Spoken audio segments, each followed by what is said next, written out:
welcome back. I'm Jana with Purl Together, and I'm here once again with Ambah O'Brien, knitwear designer. And today we have a very special guest, Carolyn from Chicken Coop Dyeworks, coopdye.com. Do I have that right? Yes. Welcome, Carolyn. Hi. Hi, Carol. Hi. Hi, Ambah. Nice to meet you guys. Yeah, you too. Mm-hmm. So I'm here. Most of you viewers on my channel know that I'm here in Wyoming. Ambah is coming to us from the future. She's 18 hours ahead in Australia, and Carol is in North Central Texas. North Central Texas, outside of Dallas. Right, and she does some amazing stuff. First of all, you just have to go check out her website. All the links will be down below in the video description. So tell me how the two of you met, because I'm new to this group, but you two have met before. Yes? Well, actually, I got in touch with Ambah when I was putting together the idea for my Kwanzaa box that I offer annually. And I reached out to her because I wanted to use one of her patterns in my kit.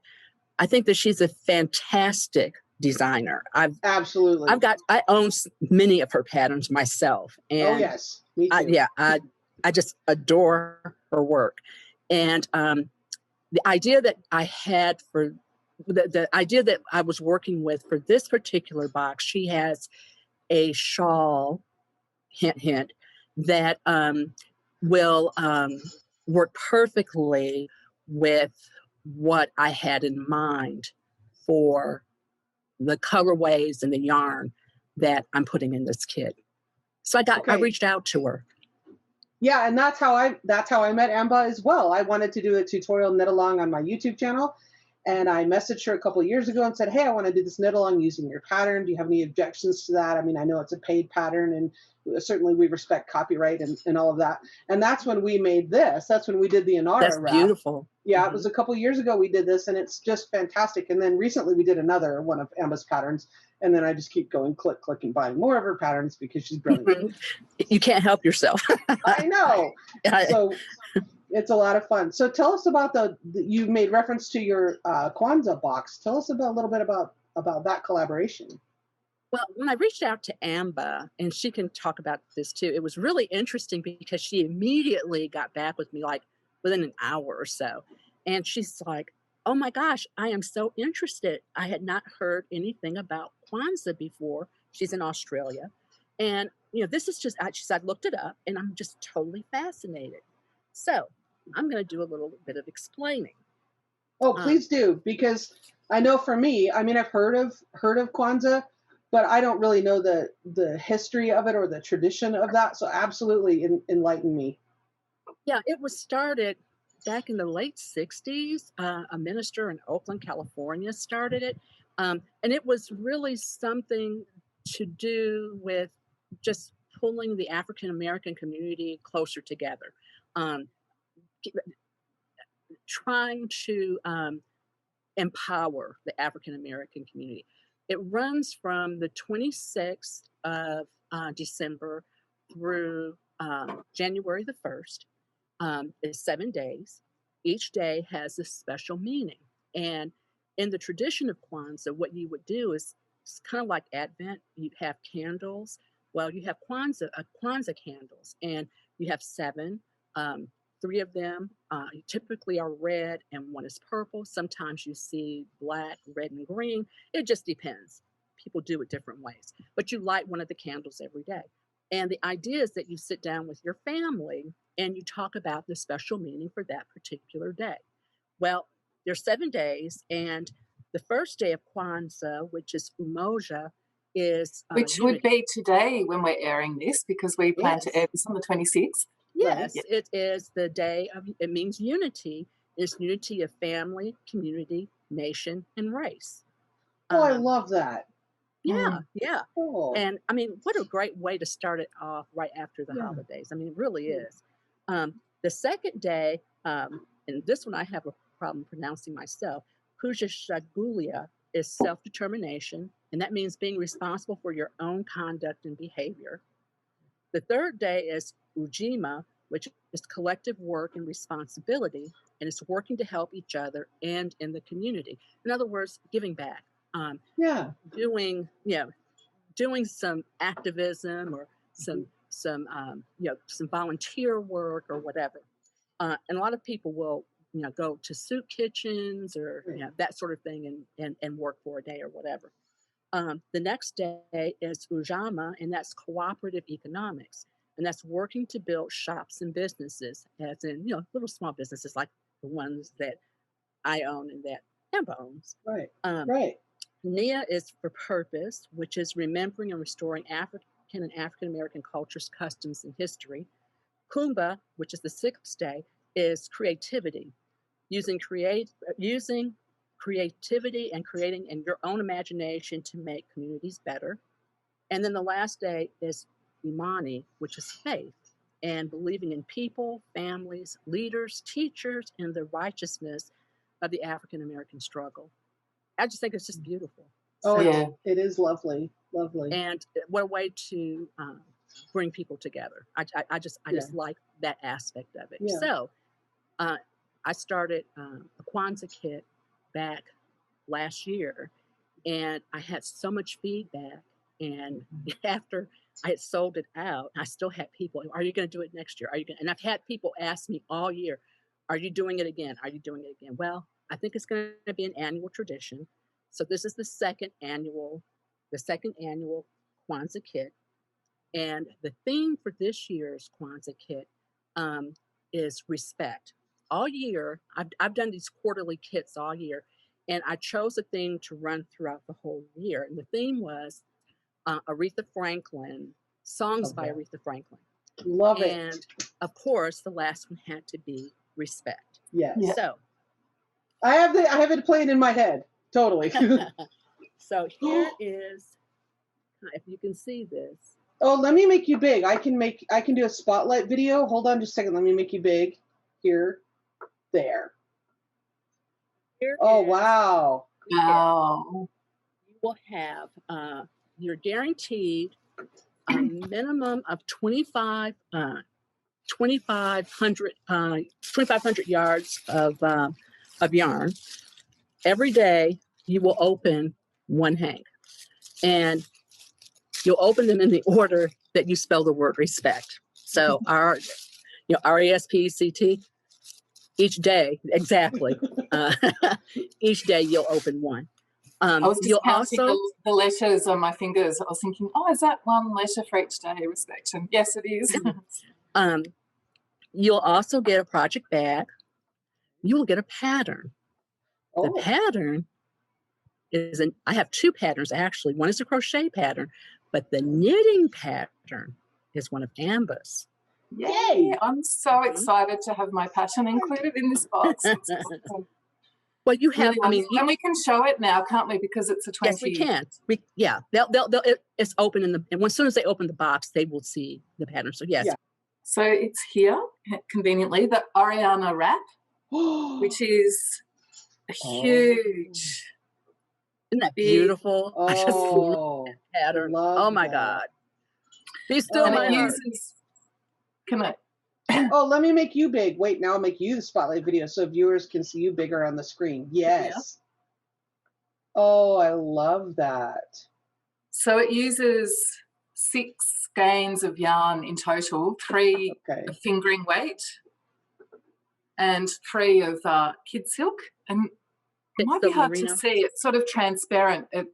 Sometimes the 2 yarns are held together, and sometimes it's just kid silk alternating with stripes with the fingering weight. So you've got kind of transparent stripes and then really cozy doubled up lace bits.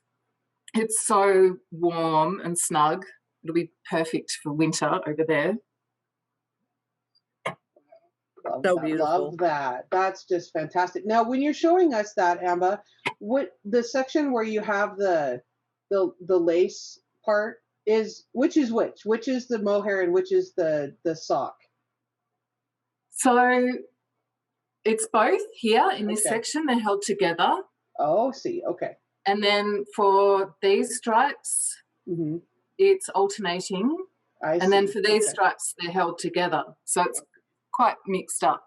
Yeah. And it's lovely. Yeah. So the kit will contain, the Kwanzaa kit will contain enough yarn to make this, which is wonderful. Yes, it will. It's beautiful. It's beautiful. I need that in my life. Oh, I totally need that. Oh gosh, Carolyn, Ambah, that's a brilliant collaboration. I'm like, oh, take my money. When I saw the pattern, I was in love. I mean, absolutely. There's so many of her patterns that I fall in love with, but this one, it just hit all the right notes. It was perfect. It was perfect. And, I have to say, I'm not generally a fan of mohair, but I might be able to be convinced. I mean, after seeing that, I'm like, oh, I might be willing. I think that you might like this. This is not pure mohair. It's a mohair silk blend.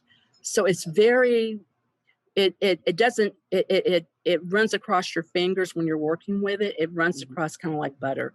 It doesn't have that picky feeling that a lot of mohair has because of the silk. I just want to roll around with it. And I'm not even there. I haven't even touched it, but it makes me feel like I just want to snuggle up, cozy. Have my tea. Yes. That's brilliant. What I'd like to do as well is we'll put links to the specific page on your website that tells all the 7 days, the meanings of the 7 days that you just read to us that I can't pronounce.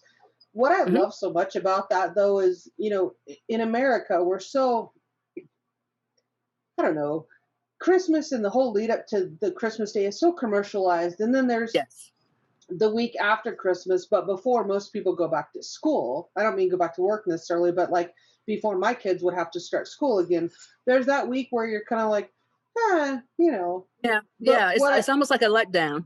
But what I love about the meanings here is that it's all about community and sharing and being together and really focusing on what's more important than all that material stuff. You know what I mean? And that's a fantastic way to not only round out the year, but to spend that last week of the year together before everybody has to go back to work and school and, kind of the regular routine. Sure. And also, I think it's a set for the new year, isn't it? To set the intention of all those. Yes, absolutely. Yeah. Yes. To set that intention of, we can make a choice to focus on these positive things and to nurture our families and our communities. And that's brilliant. I love that. And that's why I just love the whole concept of Kwanzaa. So. Yeah, I can see that. Yeah, it's very special and so exciting to be included in the kit this year. I can't wait to see what you've created. First of all, how did you get started dyeing? You have some amazing things on your website and on your Instagram. I was scrolling up your Instagram and you have some brilliant things. How did you begin? Thank you so much. Yeah, how did you start with that? Well, actually, it started about 4 or 5 years ago. I had been going to fiber festivals and stuff like that, and buying yarn like everybody else, way too much. And whenever I would start a project, it's like I never had exactly what I wanted, or exactly the color I wanted, or enough of a color that I wanted. And so I'm like, I ought to just dye my own. And so I did a little research, and I belonged to I belonged to 2 great knitting groups, but at the time I only belonged to one. And one of the ladies decided to have like a dye day at her house. She wasn't a dyer, but we all decided we're going to learn how to dye yarn. We're just going to dye yarn. And that's where it started. And I was like, I can do this. And I just started reading up on it. And then I found out that one of the other ladies in my knitting group actually had was an indie dyer and has a company. And I reached out to her, and she was gracious enough to mentor me. And I love that. Yeah, I mean, it was just wonderful. She's a dear, dear friend.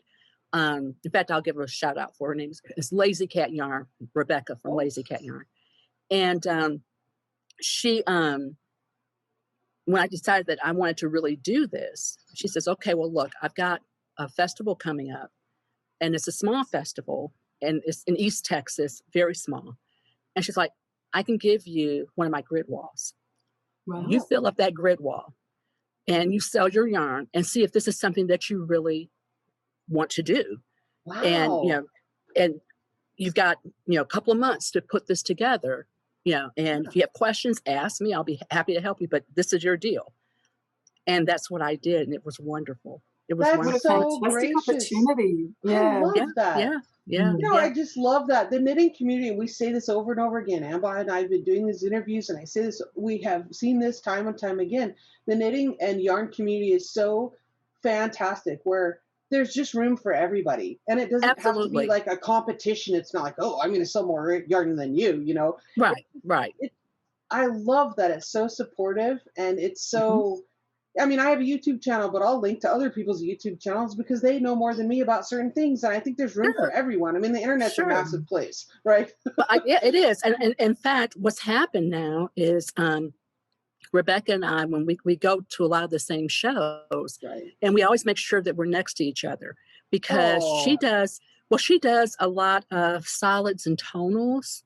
I do tonals, variegateds, and speckles. And a lot of times what happens is that, someone will find something in my booth and they're like, I really want a solid to go with this. Well, I don't really dye solids. I'm like, okay, well, you need to go next door. And Rebecca can probably match something within that.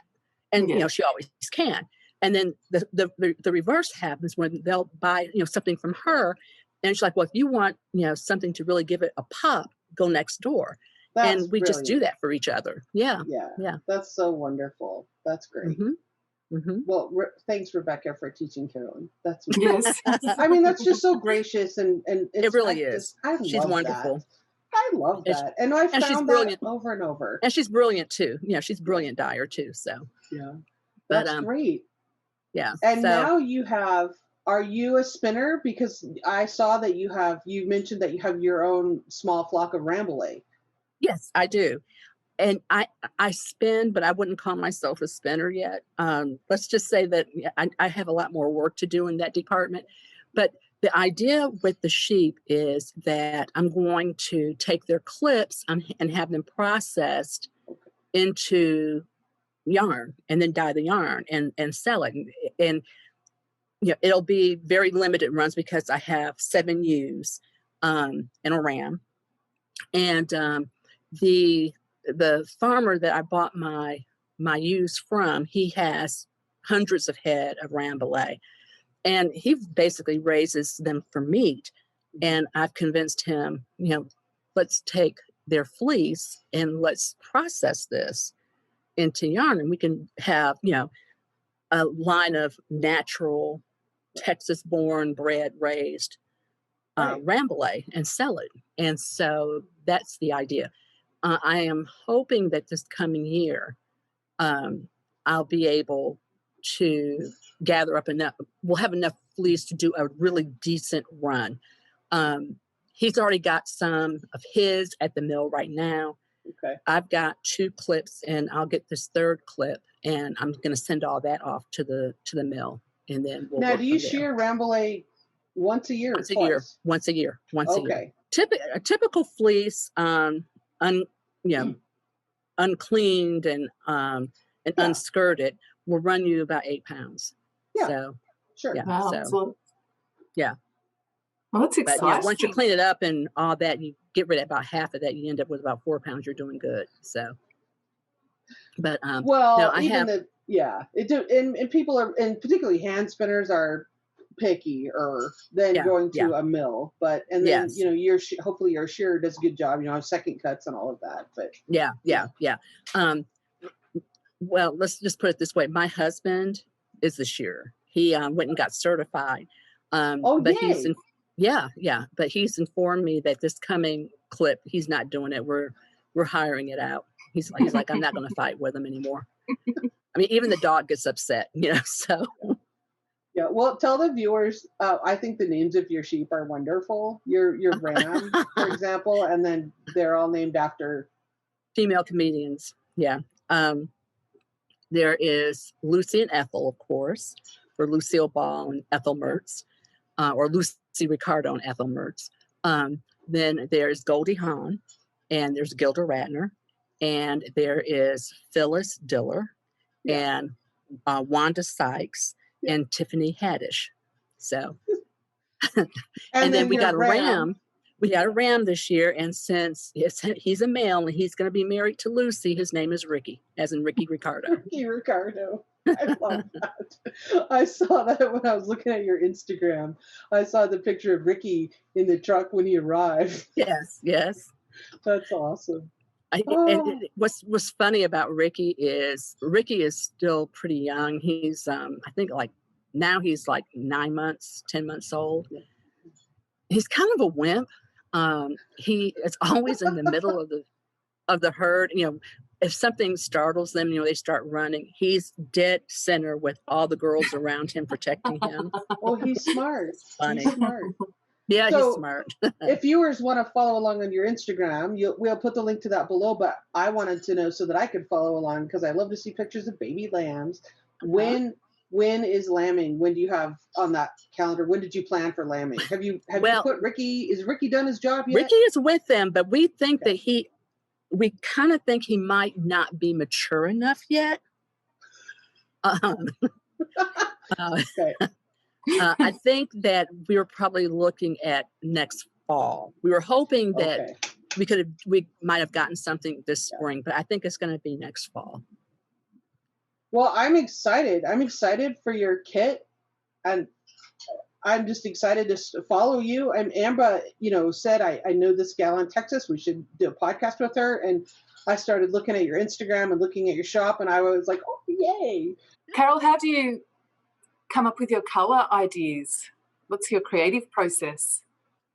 Sometimes I see a picture or I see something and I take a picture and I get ideas that way. But most of my ideas really come from music. I'll listen to something and it sparks an idea, or I'll hear a lyric that really just, I see something in the lyric. I happen to really like this one band, Dave Matthews Band. I don't know if you're familiar with them. Oh yeah, I am. Okay. I love Dave. I'm a huge Dave Matthews fan. Yeah, me too. And his lyrics are really very imaginative, and they're very colorful.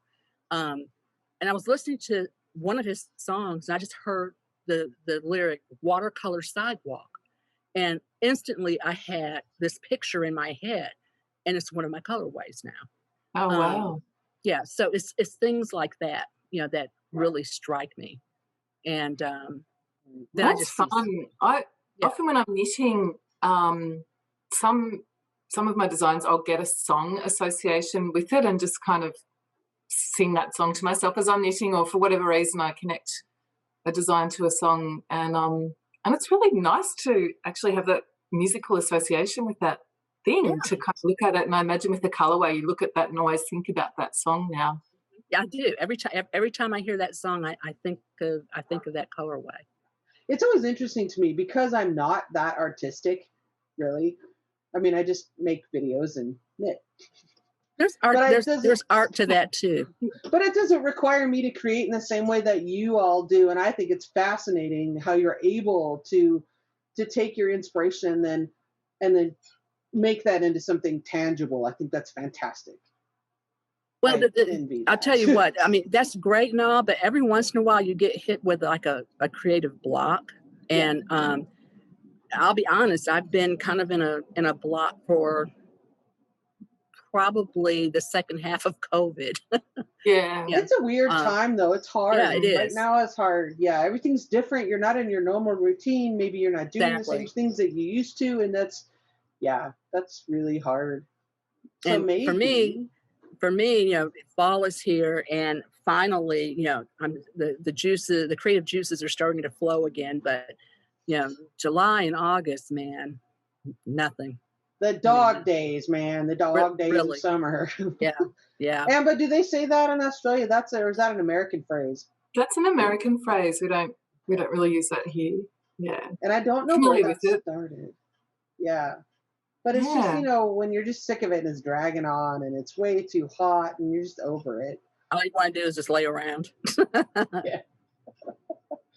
We're in Texas. We don't have the autumn like you do up in the north. I'm originally from the north, so I know what a real autumn looks like. We don't get that here. And then where I live, our property, we have tons of trees, but they're all evergreens. They're cedars. So I have one tree that changes color. Oh. And it's just a little crepe myrtle. And I looked out the window. This is only a couple of days ago. I looked out the window, and lo and behold, it was changing. And it had like these beautiful crimson and gold, crimson and orange leaves. And I'm like, oh my God, fall is here. And that is a beautiful color, and I'm going to dye it. So yeah. I think it's fantastic that you could see that and then know how to mix the things that you mix to make that specific color. That's fascinating. The chemistry behind that is fascinating to me. Yeah, that's amazing. Well, I have a kind of a background in chemistry. That was like my major in school. So that I would call that a little more than a background. That was my major. Oh yeah, I'm a chemist. That kind of helps a little bit. Thanks I have never used it. I've never used it, but now you are. Until now. Now I am. Huh? Until now, yeah. Yeah, she just drops that really subtly. Oh, by the way, I was a chemist. I'm a chemist. No. I will never ever say I'm a chemist. I never. Okay, but I could call you a chemist. Nah, I'm a dyer. I'm a hand dyer. That's fantastic, though. But you have that education behind that process. Yeah. That's amazing. Cool. Well, Carolyn, thank you for joining us today. I'm really glad to have met you and to understand more about the holiday and Kwanzaa and why that's important. And I'm thrilled about it. I'll put all the links down below. People can read more on your website as well as, the Google. So I'm so happy to be here, and I'm so thrilled that you've asked me to join this podcast. Ambah, I'm a big fan. Thank you so much. Well, thank you. I'm really excited about everything. It's wonderful, and I'm looking forward to Kwanzaa unfolding over the next few days too. Oh, good. I hope that I think that you'll really enjoy the whole concept, and it really is. It's a wonderful, wonderful holiday. Very different from everything else. It's just about being together with your family and your community. I love that. I love that. We need that. Yeah. We all need that. Yeah. All right. Thanks. Thank you so much. Thank you.